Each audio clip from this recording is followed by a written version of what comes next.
kaluu bare sanatu qarmaata kalee har'as kunoo nutti gamuu dabare maaltu dubbii kaleecha kalee sandagataa jarri bulbuunchiifsee nama qalata.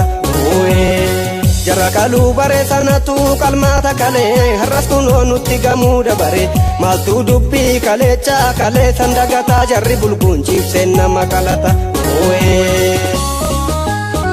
Biyyuma biyyee kan keenya nu mormu arraba jabaachuun jabaa miti kasaranaa kunichiti. Nuti waan kaleechaan irraa fanne har'allee godaannisatu jira si'achi kuufne gidira. Nama gurraacha jajjee eenyu adii agarte gaafa turraachuma ablee dhangalte akka jalaan baatu sobaan kakatte sanas jallifnaan lammeeffata dhufte isa ciibsite kaleecha nu qalte narra sablee sangaratte. Sanas jallifnaan lammeeffata dhufte isa ciibsite kaleecha nu qalte narra sablee sangaratte. Haala shumburaa seenatu jira haala qabbisa maafa nambisa.